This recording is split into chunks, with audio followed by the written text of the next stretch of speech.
the sagittal and the rotational aspects of alignment, and we'll look at how that's so important. All right, so MA is completely silent on the sagittal alignment, especially on the femur. So if you look at the history books, the MA does not talk on the flexion of the femoral component. And that's so important. And we should know that up to 3 to 7 degrees flexion is the normal PDFA. So this angle has to be restored. The 3 to 5 degrees of flexion on the femur is so important. And let's see why it is important. Now look carefully.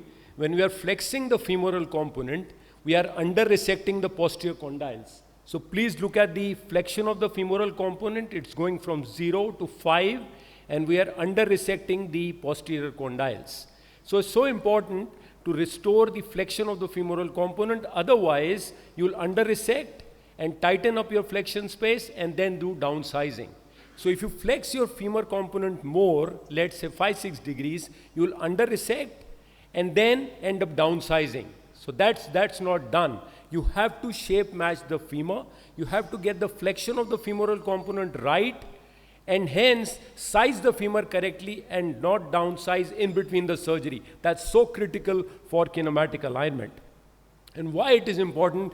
Because you got to restore the posterior condylar offset. And that is why it's mandatory to cut equal from both the condyles posteriorly so as to restore the posterior condylar offset to native.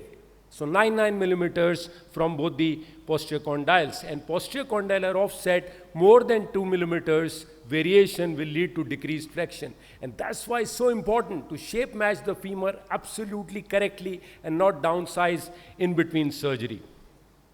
Next is important is the anterior femoral offset. So if you increase the flexion of the femoral component, you will end up increasing the anterior femoral offset, and that jeopardizes the patellofemoral tracking. So both the posterior condylar offset and the anterior femoral offset are very important to restore the kinematics of the knee. So please be cognizant of that.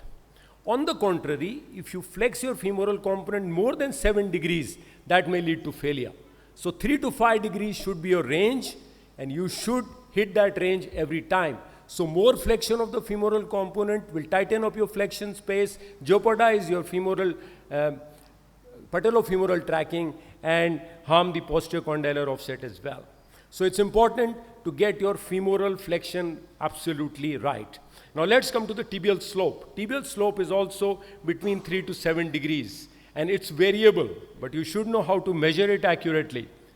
And restoring the posterior tibial slope will also restore the flexion kinematics. Now let's see what happens when you increase the slope. Now it's commonly MA concept that's been taught to us that increasing the slope of the tibia increases the flexion space only. That's wrong. That's wrong. It increases both the extension and flexion space. So note that very carefully. We are increasing the slope from 0 to 8. So now we're decreasing it. And you will see both the gaps, both the flexion and the extension gaps being affected equally. So when you increase the slope, you're increasing both the gaps, not just the flexion space. So it's well documented now by a recent paper in Journal of Arthroplasty as well. Now what that actually means in the sagittal plane is that you should have a normal flexion kinematics, and when you do that, you will also have the roll back. In spite of the fact that you don't have a lateral meniscus, still you will have a roll back because you are restoring the posterior condylar offset and respecting the native lateral laxity. What about correcting the fixed flexion deformity? You don't need to over-resect the distal femur. Again, an outdated MA concept. You need to resect correctly, remove all the osteophyte, release the capsule, and do what is known as Howell's push. So you push on the femur, push on the tibia, and in extension, do that 2-3 times, and you will see that you will correct at least 10 degrees of fixed flexion deformity. So this is the case. Resect all the osteophyte, release the capsule nicely from the femur, and do a Howell's push, and you will correct at least 10 degrees of fixed flexion deformity, as you can see in that case. What about in hyperextension? There you need to under resect the tibia a little bit and Modify the slope and the flexion of the femoral component to keep it snug in extension. So your cuts remain the same, but the tibia cut is little conservative and your slope is little altered so that you keep it snug in extension. So there a case, hyperextended knee, and you keep it in 3 or 4 degrees of flexion at the end of surgery, and the patient is nice and neutral, and you can use a CS poly which will prevent hyperextension. What about windsurf deformity, where one knee is in hyperextension, one knee is fixed flexion deformity. Fixed flexion deformity you correct fully, hyperextended you keep in 3 or 5 degrees flexion. At the end of surgery, at the end of 2-year follow-up, your knee will be nicely aligned. Now let's come to the rotational aspect, which is very important and often not stated correctly. So the transepicondylar axis, the wide side line, the insole boot are all history now. Just forget about them. Just remember that we need to reproduce the posterior condylar axis and match our cuts equal to the posterior condylar line. What about up on the tibia? Akagi's line, not always, and we'll see how we need to match the rotation. So equal cuts from the posterior side, equal 8 or 8 millimeters or 9 and 9 millimeters, depending on your implant thickness. And there is another way to see the patellar tracking, that's preoperatively, by making a mark on the patella and then taking your knee in rotation and complete flexion and see where your patella is tracking.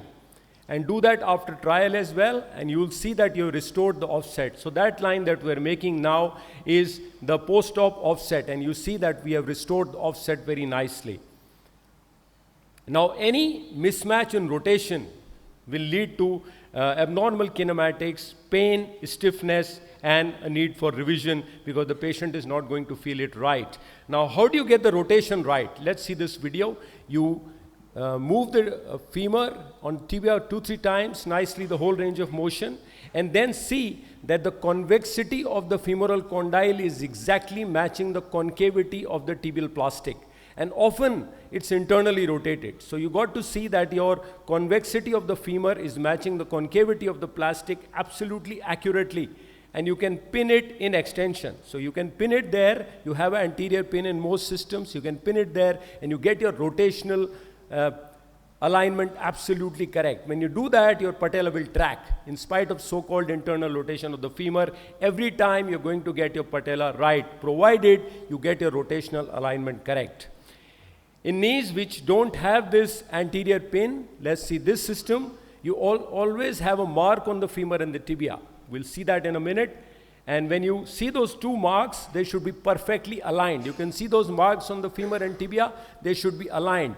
And you see that there. So now you externally rotate the tibia and now they're perfectly aligned. So often the tibia is internally rotated. You got to get the rotational alignment absolutely correct, and the femur and the tibia should match in their convexity and concavity beautifully, absolutely mating, and then you mark it, and the mark should align on the femur and tibia. There is often talk of lateral laxity in extension. And that lateral laxity is more often than not because of internal rotation of the tibia. When you rotate it back, your lateral laxity will tend to disappear. So there you see there is lateral laxity, but the tibia is internally rotated. And when you pull it back in external rotation, the tibia in external rotation, there you see I'm putting it in external rotation. Now the femur and tibia is matching beautifully, perfectly. They are mating, and a lot of the lateral laxity will go away. So please ensure that before you think about lateral laxity, your tibia is rightly rotated on the femur. And there you see that your lateral laxity will tend to disappear. About the rotation, you should also ensure that it's not hurting the popliteus. Don't downsize the tray. Again, a historical MA concept. Don't downsize, but you have to take more varus on the tibia if you're tight medially. So in summation, sagittal alignment is as important than coronal alignment. Flexion of the femoral component between 3 to 5 degrees and rotational alignment holds the key to success in total knee arthroplasty. Thank you very much.